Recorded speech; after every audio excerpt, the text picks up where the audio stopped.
Ini semua metodenya hanya ada di Astronaci atau astrologi ilmunya? Iya, Astronaci. Jadi astrologi dan Fibonacci gue combine. Kemarin ini turun atau mungkin nanti lanjut nih, naik dikit terus nanti besok turun lagi diamblesin gitu ya. Karena tanggal 15 ini kan aku udah bilang ini strong banget kan. Kalau sampai dia tanggal 15 itu drop, itu naiknya akan balik. Apa yang menjadi indikasi utama ketika apakah hanya sebatas angka IHSG atau dolar saja? Yang penting tujuannya biar rakyat kita ini nggak ada yang melarat. Rakyat pasti ada yang melarat karena negara ini memang dikondisikan seperti itu. Sama siapa? Kita selalu sebutnya adalah shadow hand. Sebuah negara kalau sampai dibiarkan maju, maka tidak bisa dieksploitasi, bro. Kita kasih solusi. Prof Gemma. Thank you Coach Jerry. Akhirnya ketemu lagi. Saya suka sekali kalau beliau ada di sini. Thank you. Tepat di hari ini langsung OTW bos. Tolong, ini naik lagi nih. Profesor Sufmi Dasko, komandan saya, komandan kita semua dan lain sebagainya. Ini langsung tiba-tiba gerak lagi market IHSG yang sempat nyentuh 5.300 ya? Iya, 53 sekian nih. Kok bisa pas gitu? Anda jangan nama Bang Dasko atau gimana? Enggak sih, makanya ini gue mau tampilin dulu lah ya gambar yang menarik nih sebenarnya. Tadi kan ada fotonya tuh ya, yang Gubernur Peri, Pak Peri, Gubernur Bank Indonesia, sama Bang Dasko, ada Pak Menteri Keuangan Purbaya, siapa lagi tadi rame-rame kan? Berita lagi hot sekali di pertanggal ini. Ini tayang kapan nih? Ini isunya lagi menarik nih. Hah? Dan ini sebenarnya teman-teman, ini prediksi, nah ini. Oh, sama Pak Prasetyo Hadi ya, ada juga ya? Iya. Ya kan? Duet maut, Bank Indonesia dan Purbaya selamatkan rupiah, mampu redam dolar. Nah, jadi hitungannya per tanggal 9 Juni ini, Prof Guma tuh udah bisa dibilang menganalisa ya. Tanggal 5 tuh gue keluarin analisis Tuh. buat member. Sama di YouTube itu kita bagi. Nih, mau lihat nggak? Kok bisa? Kita lihat ya. Bisa begitu. Ada suaranya juga kan ini. Iya. Dan bocoran ntar tanggal yang Iya. nantinya nih, bentar kita lagi kasih nih. lihat. Kita langsung Nanti kasih lihat. liatin aja. Mana coba munculin. Ini saya upload di YouTube-nya Astronaci. Terus kemudian tanggal 5 sebenarnya gue udah mulai buat analisisnya. Oke. Terus kita kasih ke member dulu otomatis. Oh, prioritas ya. Iya. Advice for trader, expect first rebound tanggal 9 Juni. Kalau downside movement continues, it will go to strongest time reversal tanggal 15. Shell rebound happen tanggal on 9. Ya, kalau ada rebound tanggal 9 ini skenario keduanya. Kalau tanggal 9-nya benar-benar itu terjadi, 9-10 ya otomatis. Dia pop naik, ini saya waspada justru tanggal 15 dia jebol lagi. Terus kemudian baru naik gitu. Oke, Tapi jadi dua kita skenarionya perhatikan gitu. area- Oke, Prof, berarti kalau misalkan gue ada yang ketinggalan, beberapa emiten yang lagi gue incar nih di saham kita ini, gue gara-gara liat video ini, kan gue nonton juga nih, itu boleh nggak? Berarti nanti gue coba antri di jam 9 pagi tanggal 15 Juni. Atau Iya, seperti apa? jadi Gimana kan- sih ini mekanismenya nih? Jadi kan sekarang kan tanggal 9 itu kan kita asumsikan sebagai time support. Ya kan? Time oke. support artinya price supportnya kan jelas udah ada itu. Yang merah itu ya kan. Oke, Nah, iya. sekarang kan kalau kita bicara sekarang tanggal berapa, berarti kan ini garis ini nih tanggal 9-nya harga turun-turun sampai tanggal 9 naik kan gitu. Iya. Second reversal date-nya itu tanggal 15. Oke. Makanya opsinya karena yang kita hitung pertama tanggal 9 nih. Jadi begitu dia turun sampai 9 ternyata naik, beneran reverse 7% hari ini. Wih, naik ini kan? Iya kan? Naik dong, berarti tanggal 9 valid kan? Iya. Tanggal 15 ini ada 5 cluster di situ. Ada 5 pertemuan antara siklus dan hitungan matematika yang penting sekali untuk pembalikan arah. Oke. Berarti dia akan nyedot harga ini, logiknya dia akan nyedot sampai tanggal 15 lalu dibanting lagi. Berarti 15 akan lebih rendah nanti. Enggak, 15 di Dengan- atas nih. Kalau misalnya ini lanjut nih, besok lanjut lagi ya. Iya, iya. Ya dia nyampe sama 15 nih. Iya, ntar 15 itu nanti akan pas turun ke bawahnya Ke bawah ini, lagi. di bawah tanggal 9 nggak? Nah, itu yang kita doakan jangan. Semoga dia tidak gitu loh. Oke, dari secara ekonomi makro, tapi kan dari secara kita yang ketinggalan kereta kan kita pengennya Ya, berdoanya ke bawah jadi terus. 9 ini tanggal 15 ini begitu dia turun ke bawah. Nah, nanti di situ kita perhatikan waktu dia turun ini jangan dalam-dalam gitu ya. Nanti kan dia pasti stop tuh. Begitu stopnya tidak lebih rendah dari tanggal 9, besoknya naik lagi, makan di situ. Oh, berarti nunggu breakout gitu ya? Nggak sampai breakout. Jadi dia nggak nyampe. Jadi turun. Oh, nggak, oke. Nggak nyampe di bawah tanggal 9 ini. Berarti dia balik naik kan, kita masuk higher low. Oh, masuknya di situ. Dia masuknya situ. Meskipun nggak dapat yang pas lagi bottom-bottomnya banget di tanggal 9. Nggak harus. Ya kan Kan sekarang. lumayan tapi. Ya kan lumayan. Tapi selisih berapa sih kalau kondisi kayak gini selisih 5% aja harusnya nggak masalah, tutup aja mata. Jadi kan misalnya kita lihat ya, ini turun nih misalnya. Ini sampai tanggal 9, ya kan? Bener Oke. nih, naik nih. ya. Oke. Naik. Terus kemudian di sini kan ketemu tadi tanggal berapa? 15 kan? Iya. Di sini 15. Ini 15. Nah, 15 ini misalnya ini terjadi ini turun. Habis itu 15-nya dia jadi resisten. Iya. Dia turun. Nah, turunnya ini kita harapkan dia tidak lebih rendah daripada ini kan? Iya. Nah, begitu dia turun sampai sini, dia berhenti nih di sini. Mulai naik lagi kayak gini. Nah, udah. Beli di situ ya? Iya, kita makan di situ. Ya kan? Oke. Dan ini mungkin nggak dari di tanggal 15 itu nggak turun? Langsung dibawa dari tanggal 9 sekarang kita syuting ini terus naik ke atas. Mungkin nggak? Nah, 15 ini penting. Karena 15 ini very strong. Jadi kalaupun dia nanti turun dikit pun tetap harus ada belok dikit gitu logikanya. Oh, kenapa ya? Siklus date-nya. Jadi itu tanggal yang memiliki vibration. Ini kan kita bicara LOV, law of vibration kan.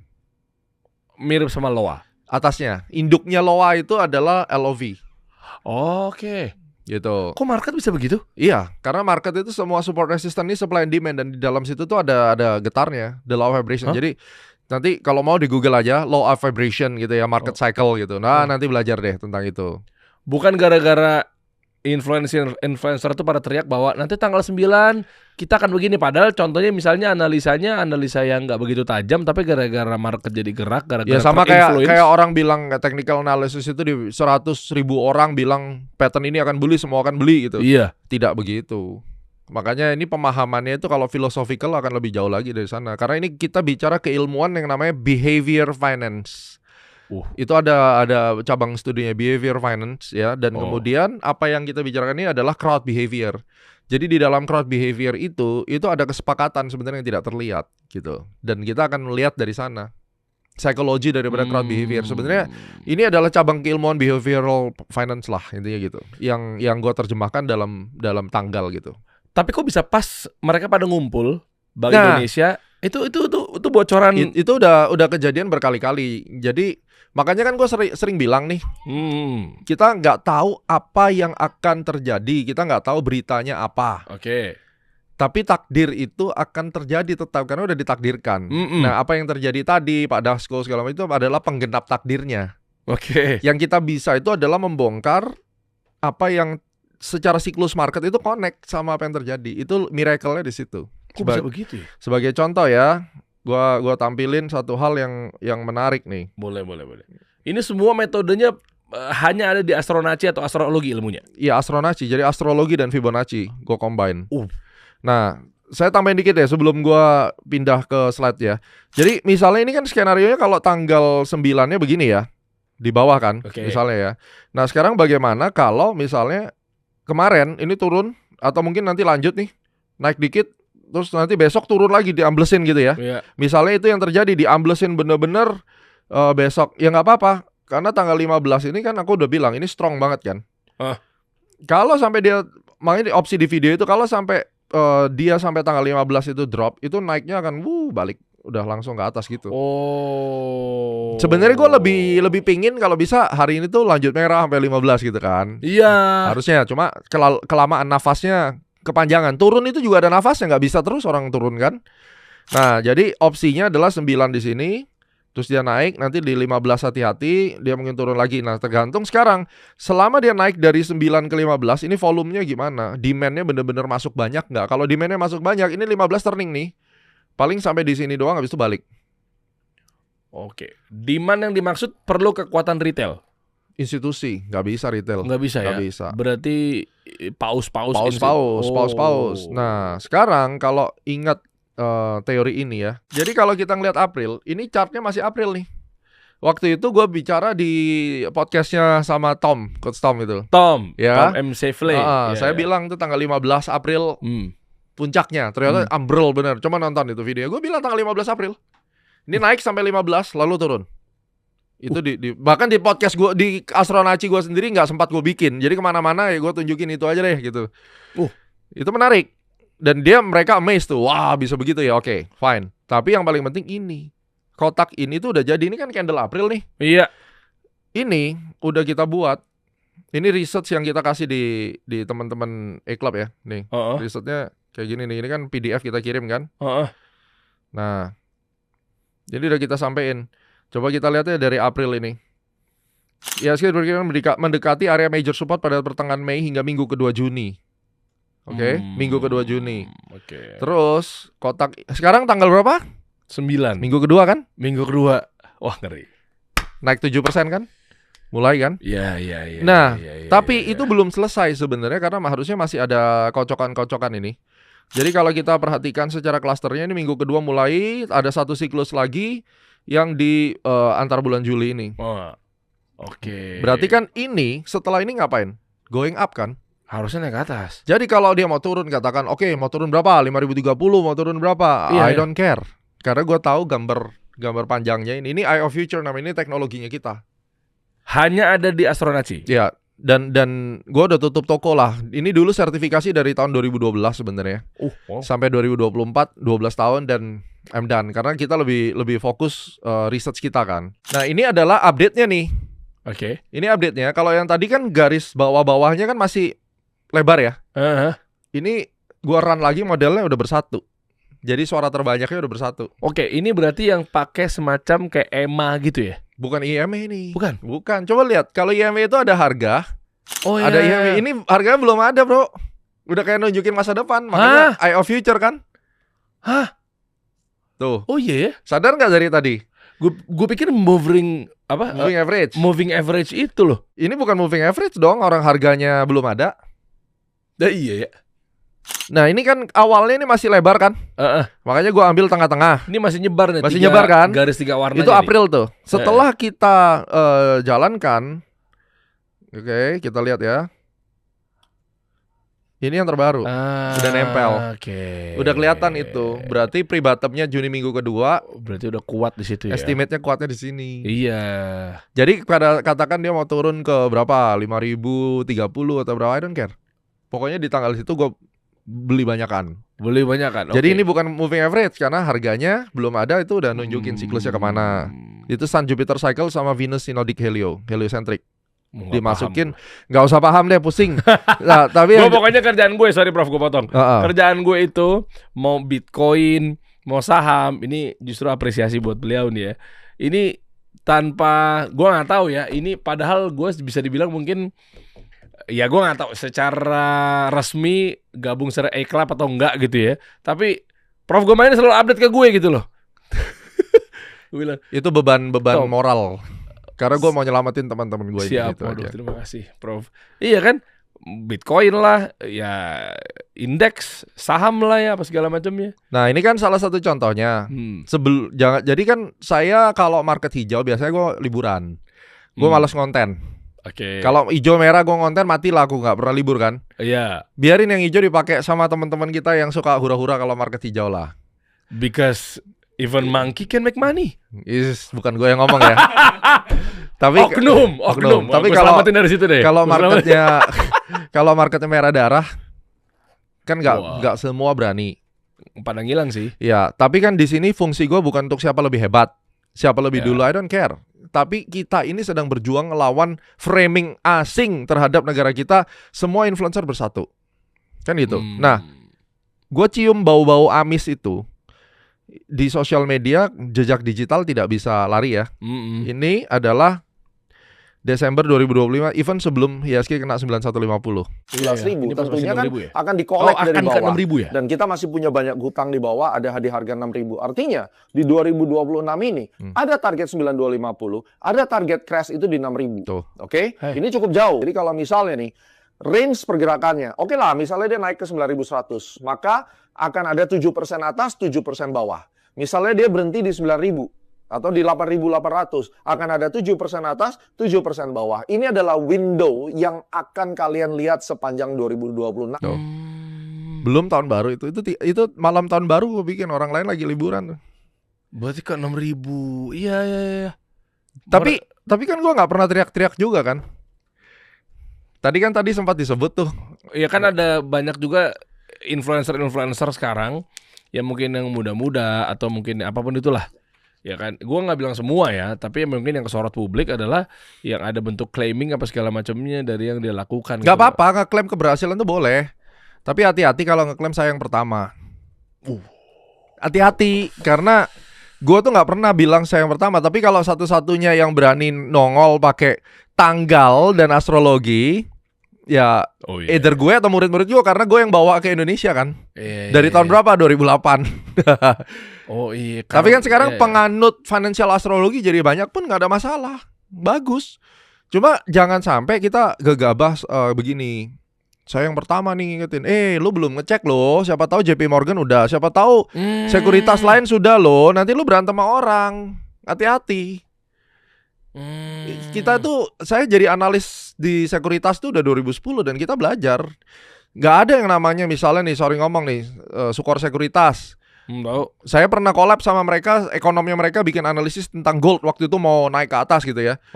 Kita juga nggak pernah tuh ngomong kayak, wah Sukor adalah yang terhebat yang pertama gitu, kolaborasi sama Astronaci gitu. No. Apa pentingnya pertama? Ini bukan tempat lomba yang hebat-hebatan untuk pertama. Tapi kalau lu ngeklaim, gue crash, gue tepuk tangan. Artinya apa? Ada analis namanya Derry, ada analis namanya Gema dan Derry sama-sama ngelihat IHSG akan ke 6.000. Malah gue seneng. Ada temennya. Itu namanya konsensus. Tapi jangan membuat seakan-akan gue lebih hebat dari lu. Gue yang pertama loh, Derry yang kedua. Berarti kalau dia nggak klaim yang pertama kan berarti ada yang kedua dong. Iya betul. Iya, kesan yang ditimbulkan adalah gue lebih hebat daripada lu. Iya. Make sense gak? Karena dulu-duluan ranking gitu. Seakan-akan ranking. Ini bukan industri yang buat digituin. Lu baru masuk ke market. Gue udah dari kapan nih, kalau mau duluan dari 2006 gue udah di market. Sebagai analis yang serve institusional, gue udah masuk duluan di market.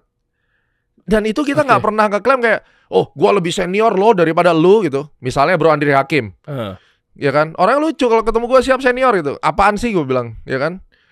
Dia portofolio gila, bisa tahan sampai 400 miliar minus kan? Gue pingsan kali kalau gue jadi dia. Tapi artinya kan gue sama dia juga kalau ngomong, oh gue duluan lo ya daripada lu. What's the point? Ini market juga bukan untuk tempat lomba-lombaan gitu. Tapi kita berharap kalau memang marketnya mau crash, kalau bisa 100.000 orang influencer tuh ngingetin ke masyarakat market mau crash.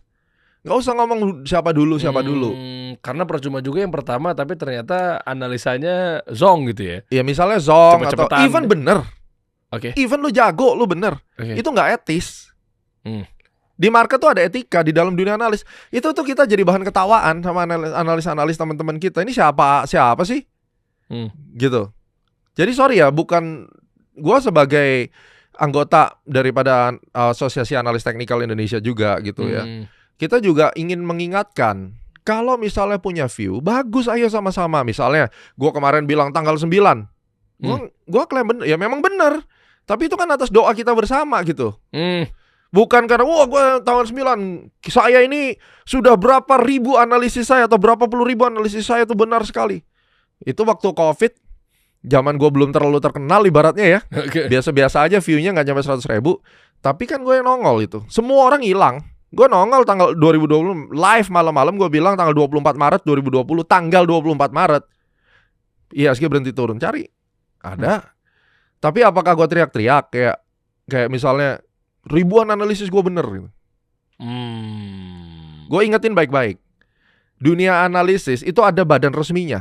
Itu ada analis resminya. Dan lu sebelum ngeklaim apapun, lu pikir dulu. House-house gede itu yang punya Bloomberg. Lu ketik deh di situ. Mungkin mereka duluan daripada kita. Mungkin juga duluan daripada gue gitu. Makanya gue anti, gue haram banget hukumnya kayak seakan-akan membuat kasta. Coba deh bicara sama asosiasi, setuju gak sama saya gitu kan?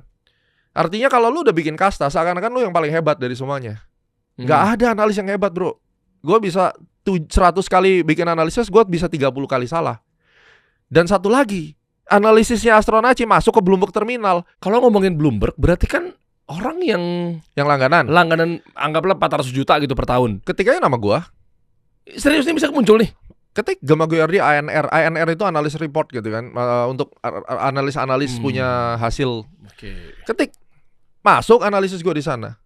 Lah kalau cuma model Telegram, model YouTube, ya kan. Sorry ya, bukan gue ngomong apa ya, karena ini udah kebangetan. Kayak banyak juga konten-konten gue yang misalnya untold story.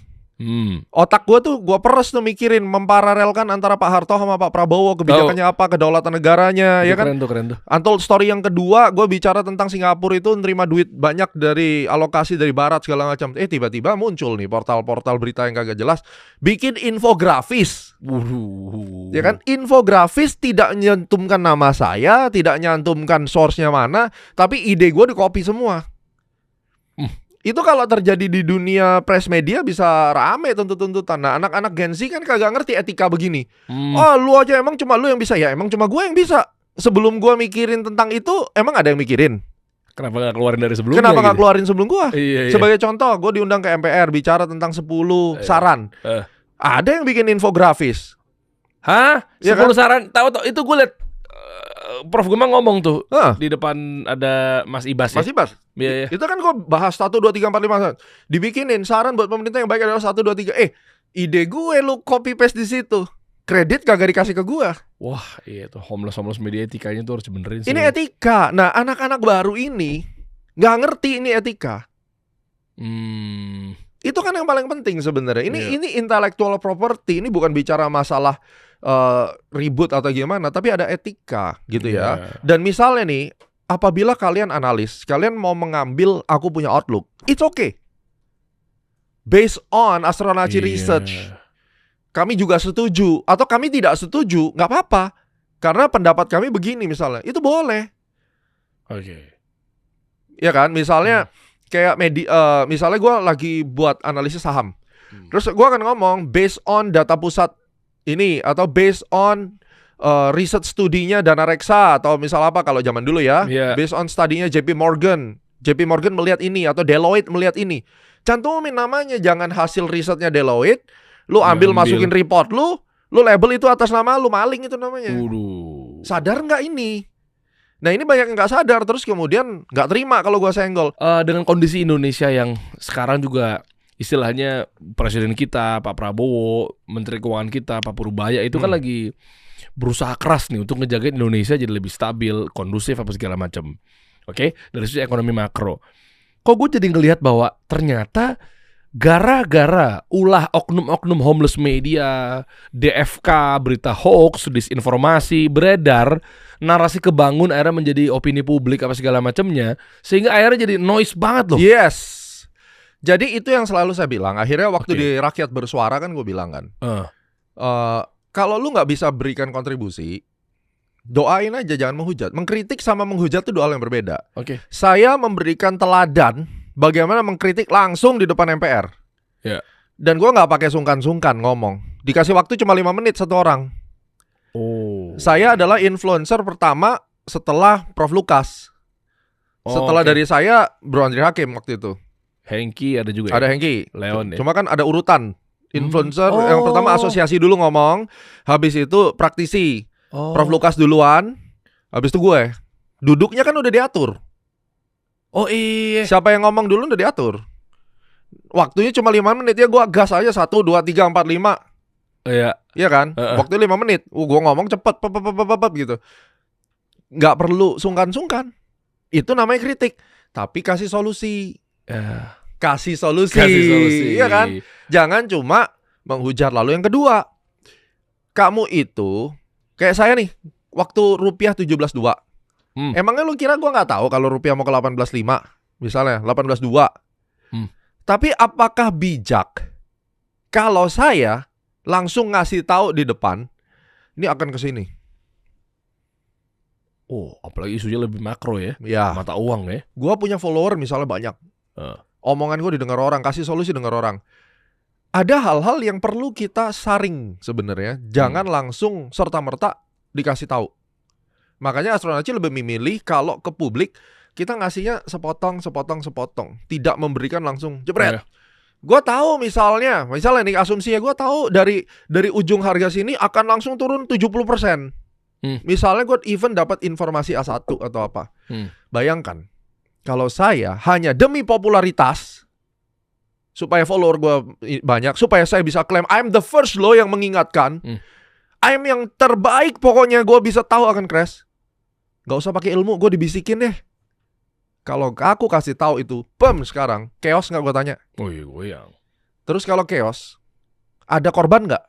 Iyalah. Terus bijaksana lu di mana? Wisdomnya di mana? Ini pelajaran buat junior-junior gua yang memang jago hebat. Lu memang hebat, gua akuin. Tapi lu nggak punya wisdom. Tapi apa yang dipikiran mereka si influencer ini kok dua hal ya. Yang pertama, dia tahu misalnya pun tepat sasaran berhasil. Terus yang kedua, apa yang dipikiran mereka bahwa yang pertama ini adalah berarti ukurannya bahwa gue yang paling menang gitu. Iya, jadi kan gini. Macam-macam motivasinya. Kalau analis di sekuritas itu pun juga dijaga kan. Karena kan setiap yang kita omongkan kan bakal ditanya balik. Apa yang kita omongkan itu kan belum tentu benar. Walaupun kita tahu tahu itu asumsi kita dan belum tentu benar. Kalau ternyata kita sudah menebar ketakutan dan kita salah, dan orang itu sudah menjual sahamnya, menjual asetnya karena ketakutan, lalu ternyata apa yang kita sampaikan tidak terjadi, itu kita kan bersalah. Walaupun semua kan ada risknya yang harus disampaikan sebagai etika influencer itu. Analis misalnya juga sama. Nah, kedoknya adalah aku kan mengingatkan retail. Lah kalau ternyata yang lu ingatin nggak terjadi gimana? Waktu pada saat sebelum Pak Purbaya itu kan banyak orang bilang akan turun. Ternyata bener kan digas ke 9.000. Waktu itu kan juga banyak orang yang jual dan hilang barang. Ketakutan. Iya karena ketakutan kan. Nyatanya ditarik terus. Akhirnya apa orang-orang yang ketakutan ini? Oh gue gak percaya sama Gemma, gak percaya sama Derry. Udahlah gak mau denger. Beli beneran dia di atas, diseret ke bawah. Korban gak? Korban. Jadi bukan sesimpel kayak lu tuh ngingetin, oh ini mau turun, habis itu lu merasa I'm the first, I'm the best. Hey, gue dari 2008 gue udah ngalamin semua. Gue udah masuk Forbes, analis gue di mana-mana, masuk TV. Gue gak pernah ngeklaim I'm the best. Gue gak pernah ngeklaim I'm the first. Karena gue juga tahu harus ngasih itu bertahap. Nah orang sekarang itu tidak punya waktu untuk melihat konten yang disikat sama dia seperti lu tadi bilang. Clickbaitnya diambil, thumbnailnya diambil. Makanya pesan saya kepada teman-teman media juga jangan main thumbnail dan main clickbait. Karena yang di-share ke warung-warung, ke grup-grup rumah tangga, RT, RW itu adalah potongan TikTok, potongan gambar, potongan narasi yang kacau. Dan orang tidak punya waktu lagi memverifikasi. Apalagi kalau latar belakang pendidikannya pas-pasan. Ditelan mentah-mentah. Akhirnya apa? Orang ketemu gue semua nanya, Pak Gemma, bener gak rupiah ke 25.000? Bener gak ke 30.000? Panik loh. Oh nyampe grup-grup RT, keluarga, tetangga gitu-gitu. Panik. Orang yang seharusnya tidak ada urusan sama US dollar pun ikut-ikutan panik, seakan-akan kalau rupiah itu ke 20.000 tuh kiamat, negara ini udah habis, mereka tuh hancur, hidupnya miskin. Sampai segitunya. Pertanyaan gua, yang nyebarin itu satu, pingin cari popularitas. Jadi gak peduli, pokoknya gua hantam, ini yang bener. Ada wisdomnya. Yang kedua, media pingin cari view. Yang ketiga, pemilik akun Instagram, YouTube pingin cari follower. Pingin pengakuan. Apakah Gemma haus pengakuan? Butuh pengakuan? Yes, gue butuh pengakuan. Of course. Analis mana yang gak butuh pengakuan? Tapi 20 tahun gue di industri ini. 5 tahun pertama saya juga seperti itu. Saya belajar etikanya setelah saya ngeliat. Gue gak bijak nih kalau gue kayak gini. Semua orang belajar. Nah masalahnya bagaimana kau bisa belajar kalau kamu tidak tahu kesalahanmu? Tugas gue bicara di podcast ini gak pernah gue bahas dimanapun. Terserah lu gak terima, lu gak suka, lu kirim booster gue kelawan. Gak ada masalah. Tapi ini kan demi narasi. Sampai ketika Pak Prabowo di framing seakan-akan dia tuh ngaco ngomongnya. Saya ngerti betul.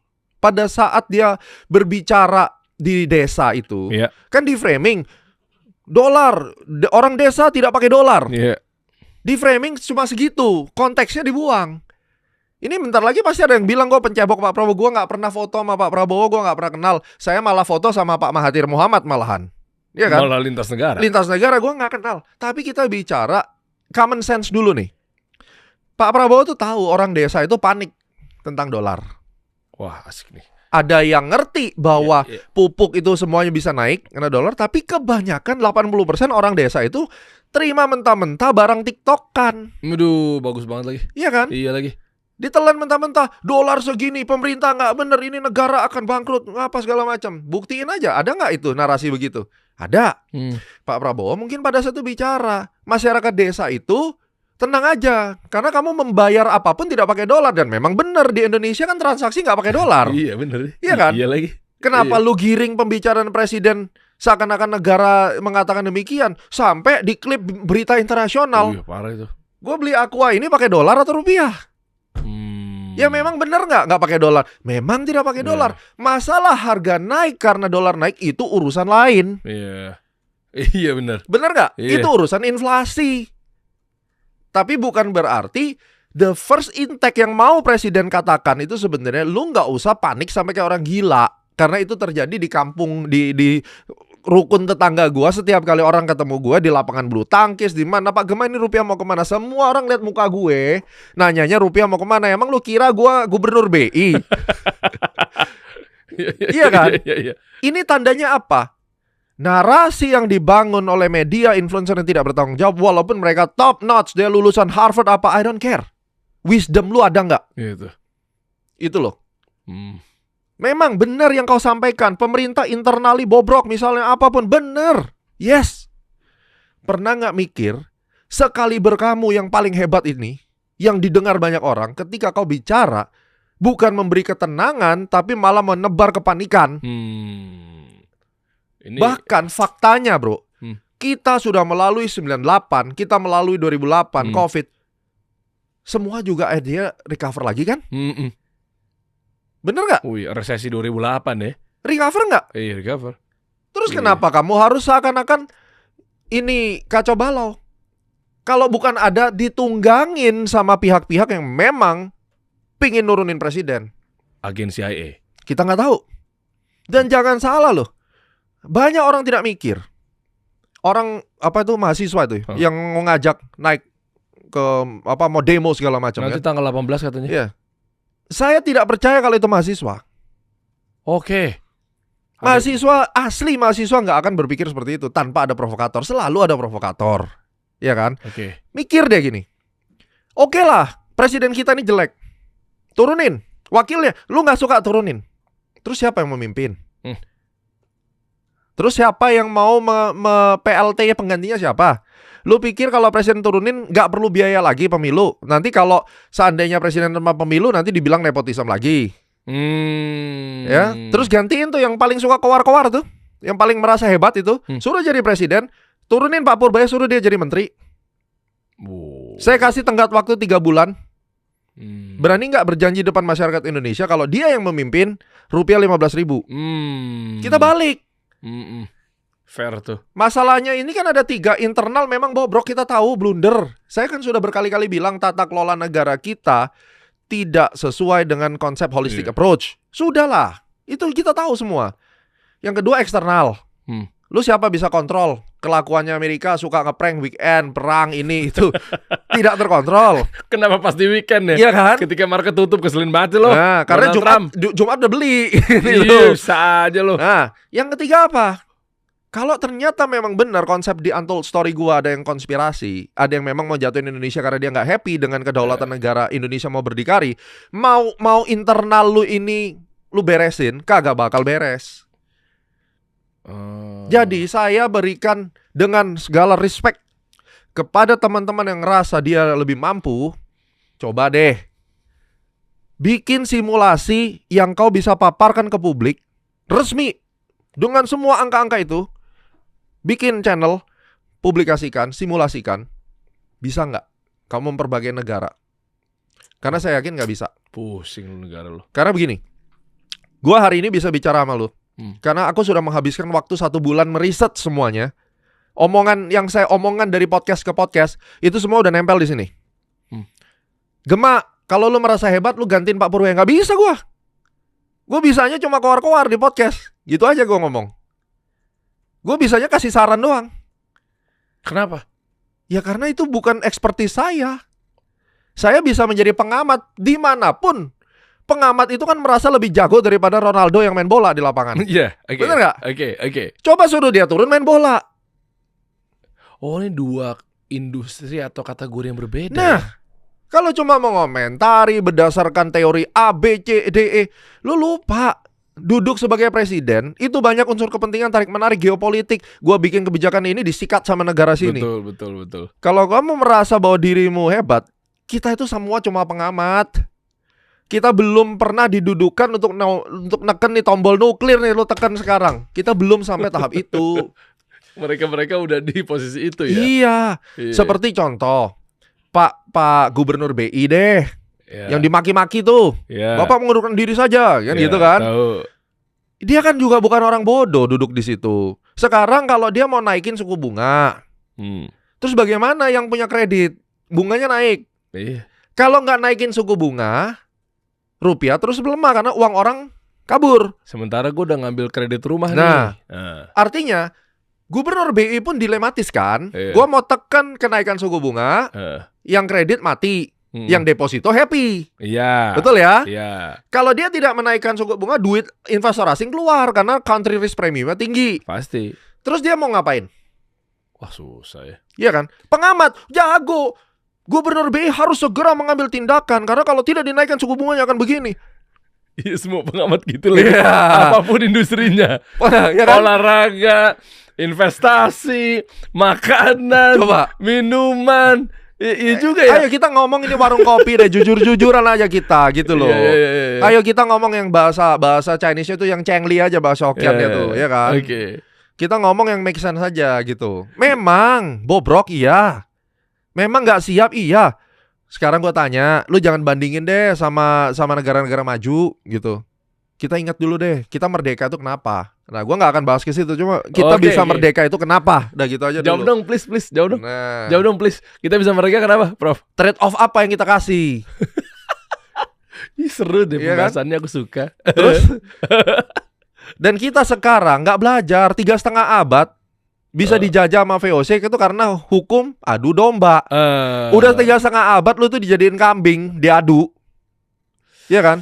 Lah sekarang katanya cinta Indonesia, lu diadu domba. Sekarang kan kubunya bloknya apa? Blok benci pemerintah sama blok yang kayak gue yang dibilang cebokin pemerintah. Iya.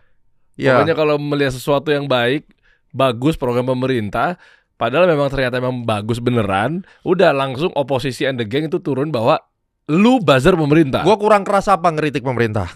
Tapi apakah saya terdengar menghina pemerintah? Terbukti orang bilang gua cebokin. Ketika gua kritik orang masih bisa bilang gua cebokin. Artinya apa, bro? Artinya mungkin gua terlalu halus kan. Tapi that's not the point. Karena apa? Kita ini adalah pengamat. Kita bukan pengambil kebijakan. Karena ada dimensi yang berbeda untuk orang bisa ngambil kebijakan. Itu. We are not there yet. Kita cuma bisa mengingatkan, karena kalau kita ada duduk di kursi itu, belum tentu lu bisa ngambil kebijakan yang benar. Mari sadar.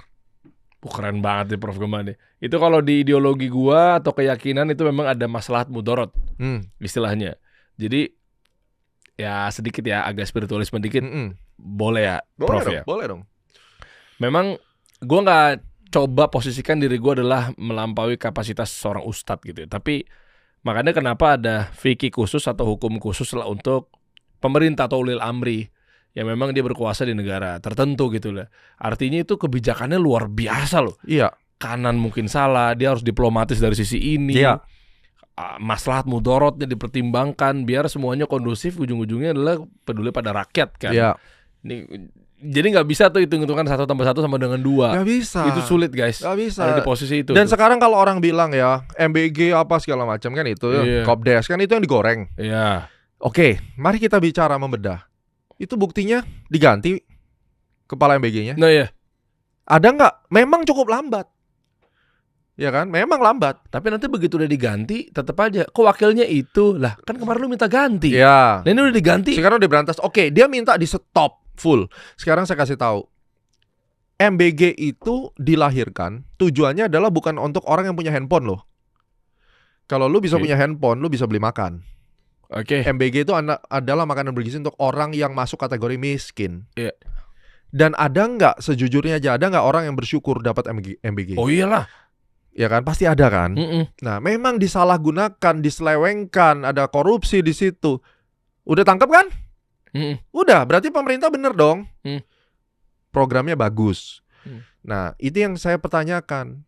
Kalau MBG gua stop, Kopdes gua stop, yakin bisa tuh melawan kita tetap mau kondisi ekonomi baik ketika kita mau mencoba 2 kaki. Yang satu kiblat pada kepentingan barat, Amerika, yang satu kita tetap beli senjata, beli apa dengan Rusia, dengan Prancis dan lain-lain. Bisa nggak? Jalankan modelnya. Gua punya bukti menarik. Apa itu? Setiap kali Pak Prabowo ke Prancis, IHSG-nya dari yang awalnya naik turun, reversal semua. Setiap Pak Prabowo ke Prancis, IHSG turun. Jadi awalnya naik, begitu berangkat ke Prancis tuh yang kuning pertama tuh, jebol ya ke bawah. Rupiahnya dari yang awalnya menguat naik. 14 April itu Pak Prabowo ke Prancis. Yang tanggal 15-nya gue bilang sama Coach Tom, ini marketnya ntar lagi turun. Ternyata turun Pak, itu Pak yang tengah tuh. Lagi naik-naik enak-enak patah tuh. Terus tanggal 29 Mei itu lagi naik-naik, IHSG lagi sideways, jebolin ke bawah sampai yang detik ini. Dari 29 Mei sampai sekarang kan dihantam terus ke bawah. Apa korelasinya Pak Presiden kita ke Prancis terus tiba-tiba menggoyangkan market? Menarik kan? Iya. Artinya ada yang nggak seneng kan kalau bos ke Prancis? Kenapa? Kenapa dia ke Prancis? Orang nge-framing kejam nggak? Ada foto ciuman lagi tuh. Tahu. Sekarang saya tanya, dia ke Prancis ngapain? Secure the deal. Dealnya berapa? I don't know. 50 triliun, berapa triliun? Ya kan? I don't know. I see. Tapi what he did di Prancis? Apa yang dilakukan? Ya hanya presiden dan para pemangku kebijakan. Berarti kan ada sesuatu yang dilakukan di situ. Makan market goyang. Dagang kan? Dagang. Gak lama kemudian setelah 3 kali berangkat ke Prancis kan, disuarakan apa? Sell Indonesia kan? Narasinya apa? Presiden jalan-jalan terus ke luar negeri segala macam. Oke lah, kebanyakan jalan-jalan, oke lah. Tapi kan that's not the whole point sebenarnya. Lo ngelihat nggak setiap jalan-jalan sebelum orang itu menceramahi bahwa presiden kebanyakan jalan-jalan? Iya. Itu berapa kali turning tuh marketnya? Gue bicara based on data itu Pak. Iya. Nah, apa yang dia belanjain dari Prancis? Udah tahu kan? Iya. Pesawat. Iya. Airbus itu. Terus kapal selam dari Prancis juga kan? Yang bakal diajarin. Gua kapal selam. Itu Prancis ya? Kayaknya Prancis. Oke. Gitu. Ini gue lagi bikin materinya di sini. Jadi kenapa dia nggak ngambil dari Amerika? Karena kalau Amerika itu cuma dagang doang. Jadi beli nih kapal selam dah. Tapi kalau sama negara lain, Indonesia dapat mentorship, diajarin membuat kapal selam sendiri. Cakep. Nah, dikasih kail, dikasih tutorial. Ya udahlah gue ambil itu kan. Supaya aku bisa apa? Berdaulat, gue bikin kapal perang gue sendiri. Aku bisa punya ini yang keren. Nah, presiden kita keren juga ya. Gitu kan. Mantap. I see. Artinya ada sekelompok buzzer yang memang dikerahkan sama Dalang, puppet master lah ya, kita nggak tahu siapa. Oke. Yang memang akhirnya nggak suka dengan kondisi Indonesia ketika ingin membaik. That's what I believe. Dan jalan satu-satunya untuk ngeberantakin itu adalah membuat masyarakat tidak percaya pada pemerintah. Dimulai dari situ. Ya. Pasti. Ya kan? Dengan cara apa? Hantam dulu yang middle up society-nya. Middle up society di mana? Pasar modal dong.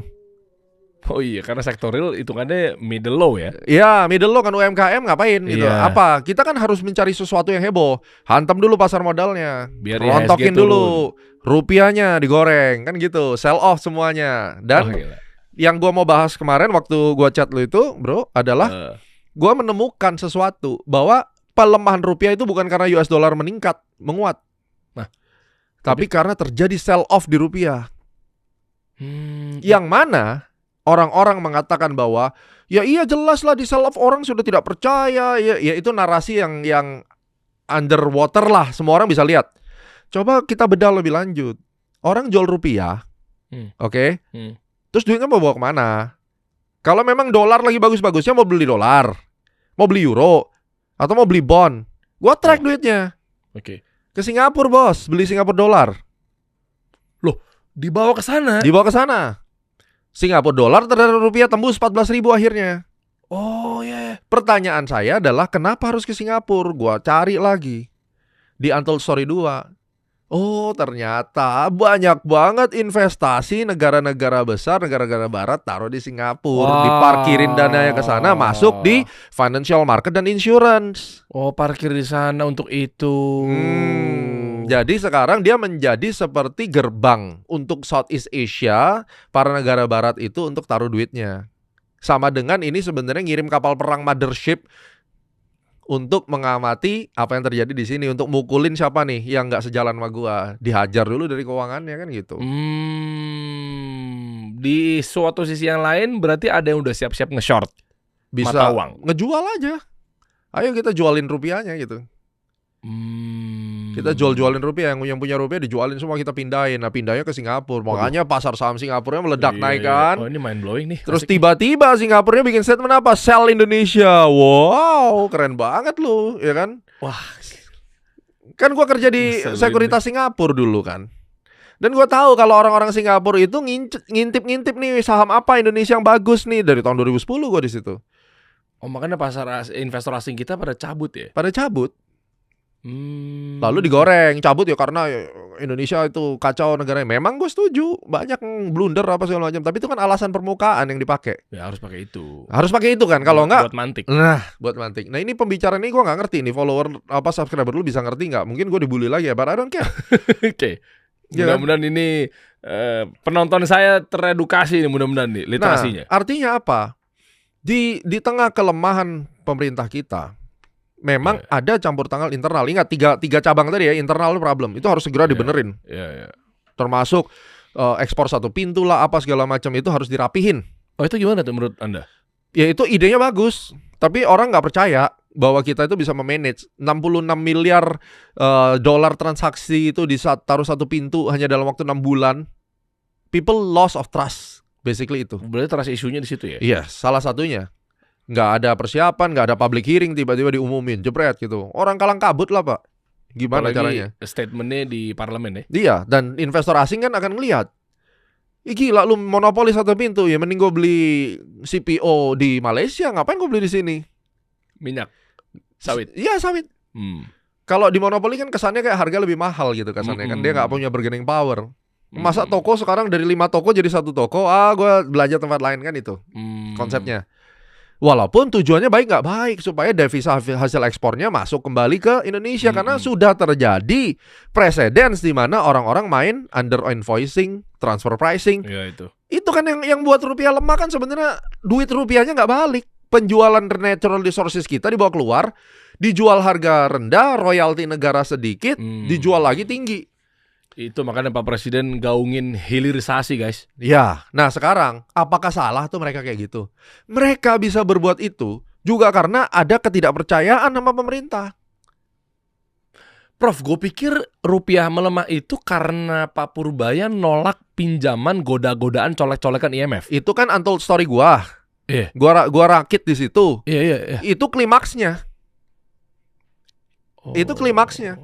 Ditolak karena itu paralel dengan apa yang dilakukan Pak Harto, tidak setuju sama syaratnya, tapi kan Pak Harto ditodong harus kan.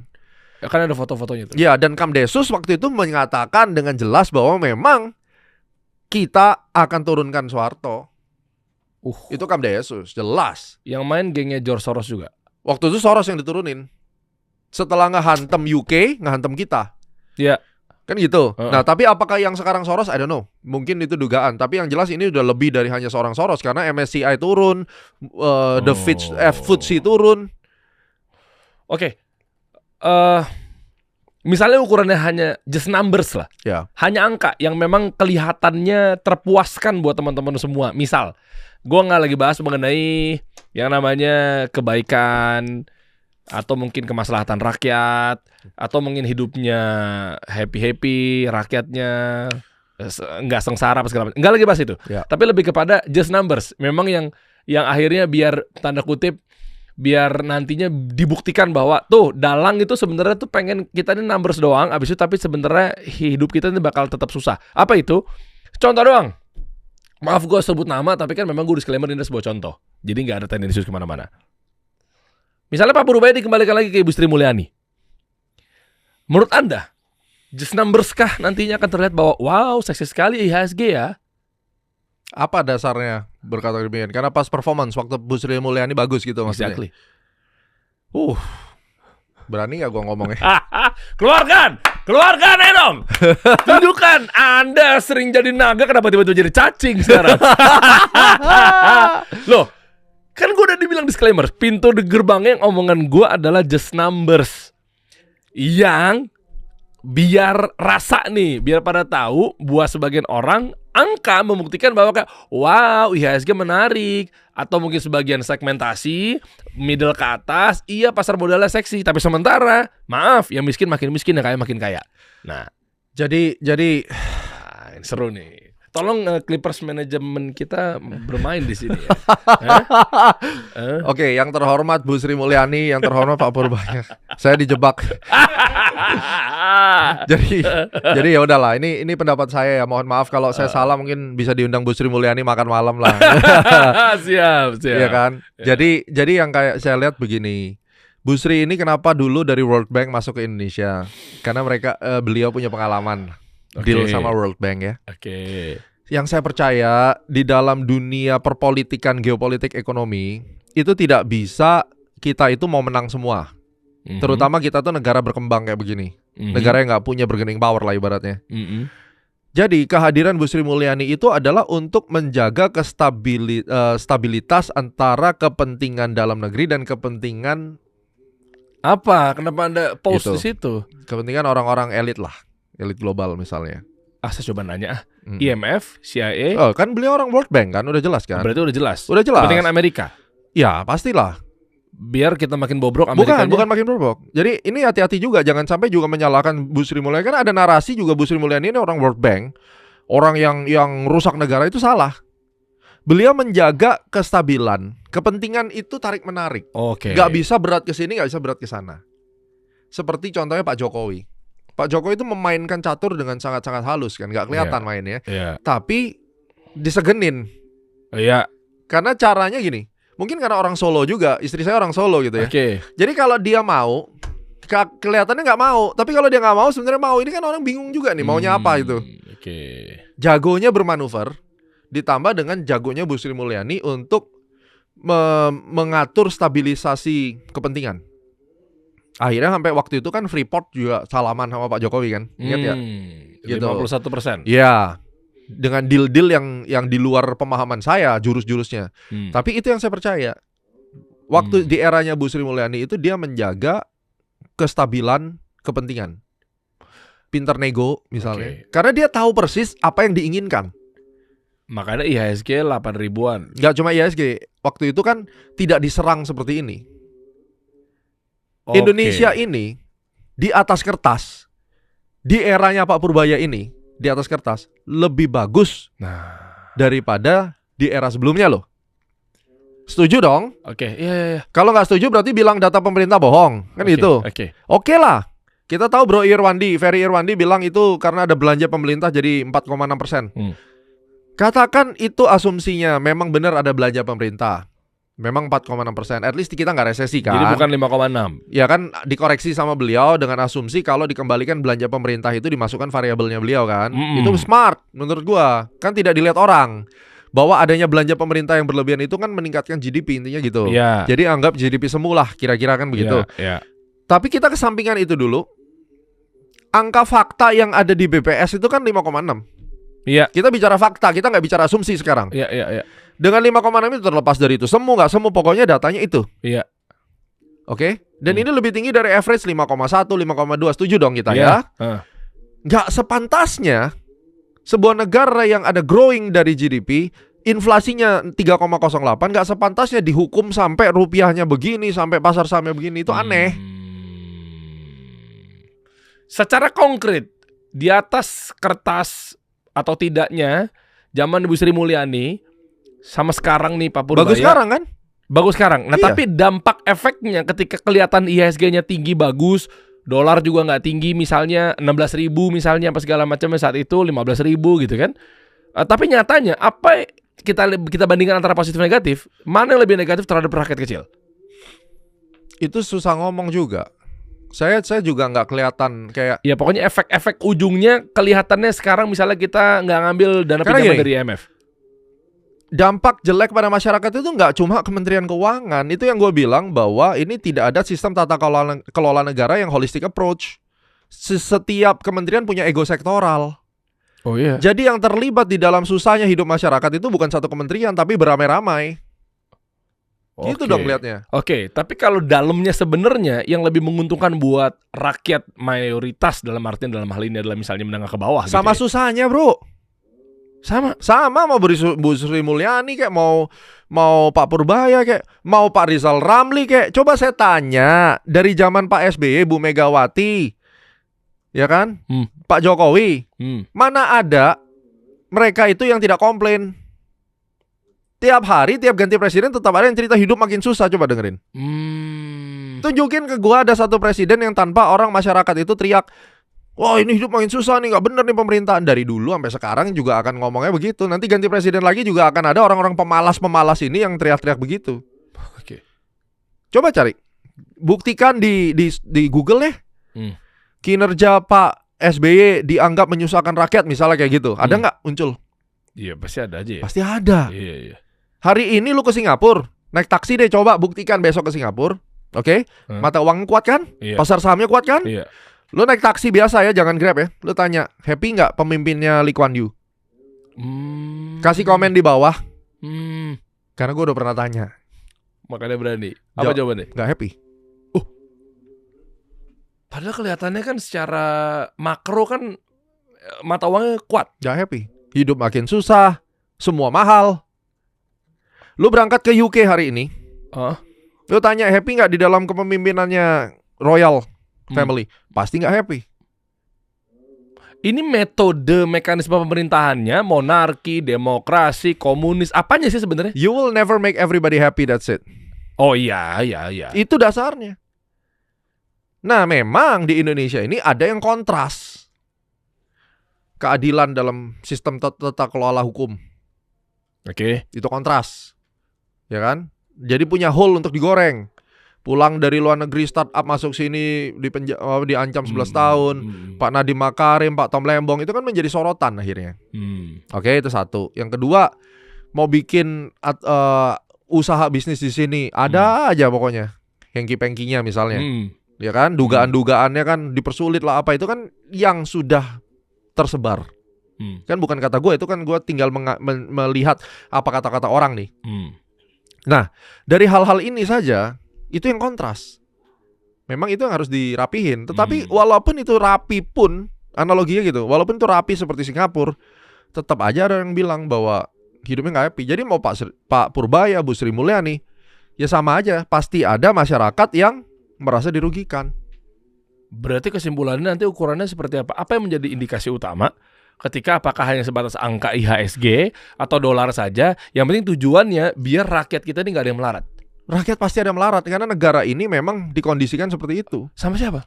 Ya sama yang punya kepentingan. Siapa kalau boleh tahu? Orang luar, ya kita selalu sebutnya adalah shadow hand. Sebuah negara kalau sampai dibiarkan maju, sukses, maka tidak bisa dieksploitasi, bro. Kayaknya hanya yang natural resources-nya gede kali. Tapi Finland, Norway? Ya kan apa yang dia punya? Negara mereka kan Eropa, Euro kan? Iya. Kita blok mana? Oh iya. Kan kita sudah memutuskan non-blok. Apa yang terjadi ketika kita memutuskan non-blok? Oh iya. Iya dong. Kita gandengan sama siapa ya? Malaysia, India aja digebuk sekarang. Oh iya. Gara-gara mau masuk BRICS. Commonwealth padahal. Ini sampai hari kiamat kalau sistemnya masih seperti ini. Kalau tidak ada deal yang dilakukan, berikutnya adalah kita dipanis tarifnya naik nih. Saran Prof Gem apa? Saya susah ngomong, tapi ya ini adalah persimpangan jalan Indonesia. Mau independen, lawan, ada pahitnya yang harus atau ya kita menjaga stabilisasi. Itulah perbedaan antara Pak Purbaya dengan Bu Sri Mulyani. Ngerti ya sekarang ya? Saya nggak bisa ditanya bagusan mana. Dua-duanya ngejabat pasti ada yang nggak happy. Dua-duanya ngejabat ada masalah, di bea cukai ada masalah, di pajak juga ada masalah, di mana ada masalah, semua ada masalah. Dari zaman Pak Rizal Ramli ada nggak masalah? Ada. Pak Jati Basri ada masalah? Ada. Jadi jangan bilang juga, wah kalau saya jadi menteri gampang akan saya lakukan ini. Sekali lagi Anda sebagai pengamat loh. Oke. Pak Purbaya dulu waktu awal kali masuk Kementerian Keuangan gemuk kan? Iya. Sekarang jadi kurus kan? Iya. Berarti kan tidak segampang itu toh, kan gitu. Iya kan? Jadi ya jalan satu-satunya adalah pilihan. Anda mau mau bikin stabilisasi kepentingan atau mau kuat-kuatan? Itu. Kuat-kuatan Purbaya, stabilisasi Sri Mulyani. Yes. Mana yang paling maslahat? Susah bicara, bro. Gue nggak bisa asumsi. Kalau gue bilang ya semua zaman itu ada cara sendiri. Dan saya percaya pemerintah Indonesia saat ini akan menemukan jalannya. Mungkin nggak kalau kuat-kuatan tapi kita menang? Apa butuh Prabowo 2 periode? Berapa tahun maksudnya? Tahun-tahun sekarang? Iya. Kecil kemungkinannya. Karena kita begitu coba kuat-kuatan aja, ya kan? Kuat-kuatan tuh banyak hal ya. Merasa diri nggak ada masalah itu kuat-kuatan. Iya. Ya kan? Iya. Merasa kami baik-baik saja, ekonominya baik-baik saja. Begitu investor asing bilang nggak, lu nggak baik-baik aja, gue cabut. Rontok nggak gue tanya? Iya, rontok. Makanya kan Indonesia kalau kuat-kuatan tuh artinya gue nggak perlu investor asing kan gitu. Tapi serba salah ya. Tuh, ya kan bingung kan lu? Lu kalau bilang bahwa kita harus independen, kita usir, kita nggak butuh antek-antek asing. Giliran FDI, Foreign Direct Investment, stop, orang cabut, rupiah bleeding, pasar saham turun, bond di sell off 25 triliun. Tapi kita harus mandiri, Prof. Iya, makanya gue tanya, mandiri sekarang atau kita bicara 10-20 tahun? Untuk bisa mandiri, platform itu harus dibangun. Bagaimana cara membangunnya? Mulai meng-hire orang-orang yang kompeten base, itu yang diminta masyarakat. Jangan modal tukar jabatan atau bonus jabatan misalnya, yang tidak kompeten suruh mimpin, ya susah. Masih ada yang sandra-sandra gitu sih ya. Nah, susah ya. Kita ngomong ini topik terhot ini, tapi kalau kita bicara mau memperbaiki, benar-benar mau memperbaiki, kita mulai dari kompetensi dulu. Siapa yang mengambil kepentingan harus kompeten. Kan gitu. Dan ini kan sudah disuarakan banyak. Ya ayo, tunjuk orangnya siapa yang kompeten. Dan bagus sekarang, reshuffle-nya cepat kan sekarang? Iya. Gue setuju, reshuffle-nya cepat. Betul. Gimana caranya seorang presiden memilih orang yang kompeten? Caranya? Ya dicoba kan, mau gak mau bro. Iya, susah juga ya, kadang kita gak pernah tahu ya. Iya, dicoba kan. Dia bagus nih, IP-nya 4, Harvard lulusan ini. Sebagai pengamat top. Iya. Duduk lu ngambil kebijakan, ayam sayur. Iya kan? Iya lagi. Belum ada tekanan parpol. Iya lagi. Apa sih analogi di sesuatu yang berbeda itu adalah ide itu kalau kita tahu sebenarnya nggak mahal-mahal banget ya, mahal adalah eksekusinya. Eksekusi. Ya? Iya. Ide mah semua bisa, pengamat bisa, tapi giliran suruh mengeksekusi berat. Jadi kalau ditanya apa intisarinya, kalau mau berbenah adalah mandiri, berdikari sendiri, independen. Itu harus disiapkan 20-30 tahun. Platformnya, persiapannya. Itu yang sudah dilakukan oleh siapa? China. Baru mau ngomong. Iya. China negara paling miskin. Iya. Sekarang sama Amerika bisa bantah-bantahan kan ibaratnya. Oh berarti nggak boleh gonta-ganti ya? Karena setiap ganti presiden pasti ganti gerbong. Nah ini ego sektoral. Masa kita harus rubah? Ya dengan segala hormat ya. Mungkin kalau di gua punya keyakinan, ya kalau bisa kayak begitu, kayak Saudi misalnya. Ya kan? Cuma kan karena memang dari lahir kita udah demokrasi, gimana? Kemarin waktu di beberapa podcast ataupun di Rakyat Bersuara sampai gue bilang kan, kalau lu mau kayak gitu, apa-apa nyalain presiden, ganti aja Pancasila sosialis aja sekalian, gitu loh. Kayak China kan? Iya. Daripada lu sok demokrasi tapi gagal dalam berdemokrasi. Either kamu diktator atau tidak mengambil keputusan, hanya diam, kan gagal. Cuma kata oposisi katanya yang paling benar benahi negara ini adalah menurut presiden yang utusan dia. Utusannya dia, makanya kan repot. Jadi ini benang kusut. Ego sektoral kata kuncinya adalah kepentingan masing-masing. Mau nggak duduk bersama untuk membereskan? Ini sepertinya podcast episode terdaging kayaknya nih ditayangkan selama kasih solusi ya. Ini mindset. Berarti apa kesimpulannya? Kalau kita berbicara kembali ke market apa segala macamnya. Market itu akan menemukan titik keseimbangannya no matter what. Ya? Akan menemukan. Karena isi dari market itu adalah crowd behavior. Dan kita adalah pasar saham yang seksi. Itu tidak bisa dipungkiri. Sepanjang zaman kita itu termasuk top 5 di dunia yang seksi. Diakuin gak sama Bloomberg? Oh iya dong. Orang itu aja gue dapat narasinya ketika gue jadi analis belajarnya. Coba kita munculin, mana buktinya? Ya. Gue nggak tahu Bloomberg kata-katanya apa ya. Tapi kalau kita bicara return, coba aja cari. Ada nggak? Ini yang langganan ratusan juta tiap tahun di. Oh iya benar. Oh ini gue. Oke. Ini kita masuk di. Ini tim gue ubek-ubek nih. Bukti, kalau nggak kasih solusi bisa kredibilitasnya goyang ini. Ya, jadi gue jadi terminal kontributor lah. Jadi kalau kamu punya itu, ketik nama gue ada di situ. Gitu. Astronaci. Itu Bloomberg-nya datang ke kita dulu, 2019. Oh, oke. Lah iya ya. Official Bloomberg Research and Analyst Kontributor.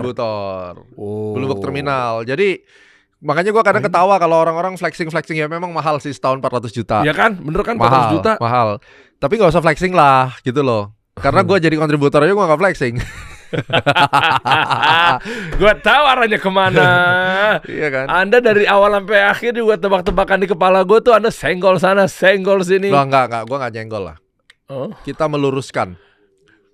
Ya siapa tahu kan 400 juta itu adalah dijadikan sebuah ukuran bahwa tuh lihat cash flow gue aja nggak goyang. Bisa jadi. Gue pakai 400 juta kan gue udah bebas. Tapi finansial. kan ini jadi bahan pembicaraan teman-teman kita yang punya Bloomberg Terminal untuk yang bener-bener. Emang ya? Ya iyalah, itu kan bukan gue yang tawain, itu orang pada pas kita lagi main kemana kan jadi bahan omongan sebenarnya. Ya itu perusahaan-perusahaan sekuritas atau apa aset manajemen yang punya Bloomberg Terminal sampai 3-4 unit diam-diam aja. Iya. Iya kan? Iya betul. Lah terus kenapa punya Bloomberg Terminal dibuat flexing gitu loh? Makanya gue perlu dong gue showing. Lu kalau bayar 1M lu kaya, lu bisa bayar. Tapi bisa nggak lu jadi kontributor? Iya, bayar mah tinggal bayar ya. Bayar tinggal bayar, orang lu kaya. Subscribe tinggal subscribe. Katanya kan triliuner ya kan. Wah, apalah artinya 400 juta. Coba Bloomberg-nya datang ke kantor lu. Siapa tahu datang tapi dia nggak mau flexing. Lo ya datang, salesnya datang jelas. Kan nawarin produk bro. Datang. Datang ke kantor. Tanda tangan kontrak. Ada closingan ya. Nah, closingan kan. Ada sales call di situ ya. Ini datang buat apa? Tuh, nama gue masuk. Tiap weekend gue kirim analisis. Hah? Masih sampai sekarang. Lo jangan berarti yang kita asup selama ini yang diasup sama influencer yang akhirnya dia banggakan dengan langganan Bloomberg, analisis dari lu yang juga. Yang ngintip-ngintip adalah. Iya. Dia taunya gitu ya. Gue satir banget hari ini ya, keracunan gue. Nggak, tapi menariknya bahwa ternyata kunci dari segala pembahasan kita adalah fundamental ya. Misalnya kalau di pasar modal berarti, atau di kripto atau apapun itu, berarti harus lihat kira-kira fundamentalnya di belakang ini adalah sektornya apa, real apa enggak, atau mungkin ini produktif apa enggak, jelas. Sekarang kan jangan sampai kena gorengan koin Manta misalnya, sebut saja lah ya. Tapi proyeknya mungkin abu-abu apa segala macam, itu jadi persoalan. Manta kan sebenarnya sempat cuan juga. Secara project gimana? Ya gue nggak lihat project, maksudnya para spekulan itu kan sempat untung. Oh iya. Ya mereka rugi karena mereka nggak tahu take profit di mana atau greedy, itu aja kita fair-fairan ngomong. Akhirnya diguyur. Gitu. Yang influencernya juga nggak tanggung jawab. Oke. Nah makanya sekarang sebenarnya gini deh, kita beda aja per industri, Prof. Mungkin biar clear di ujung obrolan ini adalah terkait. Ya gue nggak tahu ini not financial advice atau gimana, tapi intinya kalau kita berangkat dari saham, apa yang kita lihat sebenarnya dua hal ya. Bagaimana cara melihat bahwa ini adalah emiten yang seksi di saat kondisi seperti ini, dan kalau boleh saran apa emitennya kalau boleh, tapi gue nggak tahu ini bagian dari saran finansial apa enggak. Top down analysis itu yang paling penting. Indonesia sekarang tuh ada 4 sektor, 4 hal. Yang pertama adalah banking. Banking itu tetap backbone. Ya walaupun ada ancaman NPL-nya naik misalnya, tapi banking ini bagaimanapun karena NIM-nya cukup gede. Itu menurut keyakinan saya, mungkin Anda punya perspektif lain ya terserah gitu. Ya kan, banking tuh oke, tinggal nunggu momennya. Terus kemudian yang kedua adalah mining. Ya mining ini juga yang non precious metal ya. Berarti kayak nikel yang nggak ada hubungan sama emas, berlian, platinum, itu kan non precious ya. Terus kemudian mining ini ada batu bara dan juga energi. Ini satu rumpun nih. Ketika oil naik berarti saham-saham yang berhubungan sama minyak up. Ketika oil naik, batu bara itu lebih laku misalnya. Itu mining ya kan. Terus kemudian kita juga bisa lihat saham-saham yang berbau konglomerasi. Nah, itu konglomerasi ini kan memang didorong terus nih 1 tahun terakhir kan. Berarti yang menjadi ukuran yang hanya menilai personal brandnya kuat, cukupkah? nggak bisa. Tapi memang bisnisnya menggurita kan. Kayak misalnya saham-saham gengnya Pak PP misalnya. Nah itu kan rame memang sahamnya digoreng. Tahun 2007 konglomerasinya Bakri kan, B7. Jadi setiap zaman tuh ada konglomerasinya. Sekarang siapa? Pak Prayogo Pangestu kan, Pak saham-sahamnya Pak PP kan, sahamnya memang dicintai semua millennials gitu. Kalau zaman dulu kan B7 kan, saham sejuta umat Bumi Resources kan gitu. Zaman dulu tuh, zaman gua awal-awal masuk. Nah itu kan udah 3. Nah yang terakhir ini ya saham-saham kayak yang kita bicara big caps yang memang udah terbukti lah, kayak Astra, Geng, United Tractor, ya. Adaro. Ya Adaro itu kan masuk di yang coal tadi. Coal ya. Ya, yang coal sama saham-saham yang ada hubungannya sama emas, yang precious metal. Ini penting ini fundamental. Jadi ada 4 kategori kan? Iya. Tinggal lu pilih aja, lu obokin dari situ. Nah sahamnya apa? Saya nggak mau sebutin saham. Kalau saya pribadi saya udah ada preference, tapi belum tentu Anda suka saham saya, nanti jadi mudarat gitu. Iya. Tapi kalau secara sektor ya saya percaya pengkategoriannya ini. Yang kelima adalah saham gorengan. Ya pokoknya apa yang naik ya dihantam kan gitu. Oh sah-sah aja berarti ya? Ya sah-sah aja. Cuma kan dari 4 ini hype-nya di sini nih. Sampai 2-3 tahun ke depan hype-nya lagi di sini.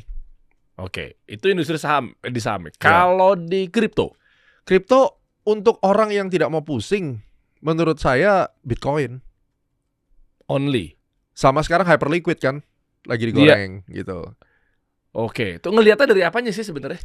Dari size kalau gue bilang. Kalau Bitcoin itu induk. Iya. Bagaimanapun induknya itu harus dipegang dulu. Yang kedua adalah kayak hyperliquid, memang size-nya juga project-projectnya kayak gitu. Boleh ngeliat dari industrinya nggak? Kayak contoh misalnya sektorial atau mungkin produktif. Kayak misalnya gue pribadi, not financial advice ya teman-teman. Tapi gue pribadi memang gue masih hold yang namanya koin yang belakangnya itu adalah kita lihat dia punya 300 hektar gitu di Tanjung Lesung. Boleh. Di Banten, namanya Rai. Iya boleh. Itu boleh tuh. Iya karena dia ada projectnya. Iya project ada. Pabrik itu pabrik kelapanya gede banget. Gak apa-apa. Kenapa? Karena kuat. Iya karena ada bisnisnya, bukan hanya bikin token yang buat nyekemin orang. Ini nih. Terus ownernya siapa? Kan gitu. Oh, kita tahu betul. Ya, corporate governance itu kan ada tidak hanya di kripto, di saham juga ada, di mana-mana juga ada. Itu kan corporate governance bagian daripada situ. GCG, good corporate governance kan. Iya. Saham juga demikian. Kenapa sahamnya Pak PP laku? Karena orangnya respectful. Dihargain, orangnya nggak dari dulu kan komit gitu. Nggak nyekem orang, nggak bisnisnya nggak nipu. Tetap larinya ke GCG. Karena bisnis pasar modal, pasar kripto, pasar investasi itu bisnis kepercayaan. Once kepercayaannya hancur, your game over, selesai. Bagus nih. Berarti boleh dong menurut gue yang gue yakini pribadi ngelihat misalnya ke kripto, ini versi gue ya, Prof. Ngelihat bahwa gue tahu ownernya siapa di token Rai itu gue ngelihat. Itu yang benar. Itu yang benar ya? Itu yang benar. Gue juga kalau beli saham gue pingin tahu ownernya siapa dulu. Iya.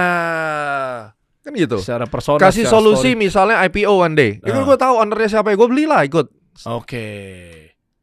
Jadi kepikiran. Tolong dibantu arahin dong. Belakangnya Astronaci seru juga tuh. Seru. Iya. Ada lagi yang mau tambahin Prof. Ini nggak berhenti. Nanti update-nya tanggal 15 dong, undang lagi. Tanggal 15 iya, undang lagi betul. Iya. Gue langsung tembak aja 6 hari lagi.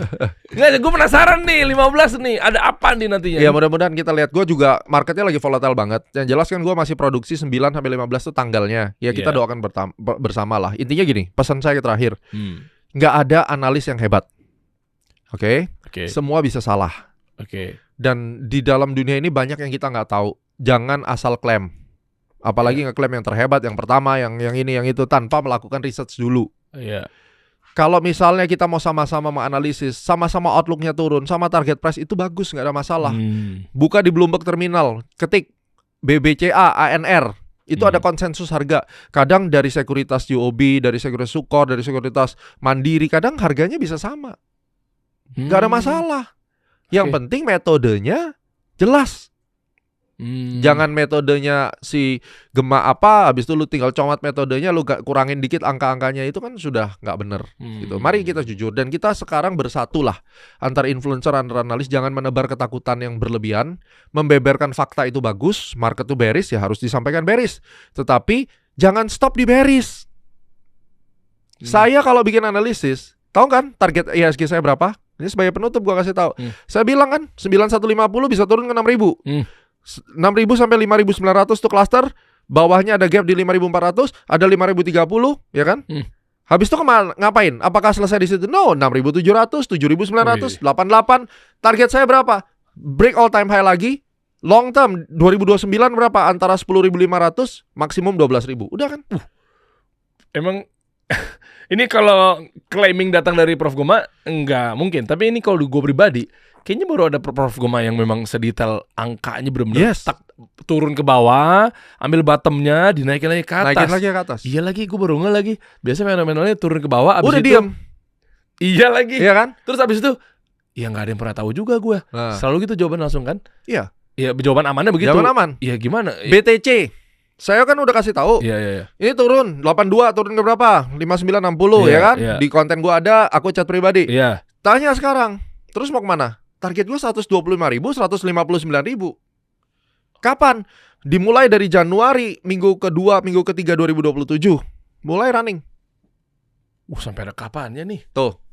Jadi artinya apa? Kasih tahu bearish tuh boleh. Tapi market kan tidak stop di situ. Ya iyalah terus. Kan akan ada recovery-nya. Ceritain dong recovery-nya supaya ada harapan sehingga masyarakat yang menentukan. Oke, gue buang dulu, nanti aku beli lagi. Kalau tiap hari kita kasih bombardir dengan ini jelek bearish, wah tuh kan gue udah kasih tahu. So what? What next? Karena COVID pun setelah COVID juga harganya naik lagi. All time high kan? Iya. Itu yang saya pesan. Mari kita bangun ekosistem kita, menyebarkan informasi dengan wisdom. Dengan ada empati, jangan sampai akhirnya mengambil popularitas hanya untuk kepentingan sendiri, memamerkan apa yang tidak seharusnya dipamerkan di waktu yang salah. Dan at the end of the day, kita semua adalah pelayan masyarakat. Kita punya kemampuan ini membantu rakyat untuk mereka itu tidak tersesat di pasar modal. Itu aja. Wih, keren. Prof Gema, thank you. Kita ketemu lagi di tanggal 15. Kalau sekarang udah tanggalnya udah lewat, dalam arti lu nonton video ini udah lewat dari tanggal 15, lu cek kembali lagi di tanggal 15. Gue ganjel di situ aja. Biar lu datang lagi pokoknya. Thank you. Siap, Prof. Thank you. Thank you banget. Siap, Thank you. mantap. Kita kasih solusi.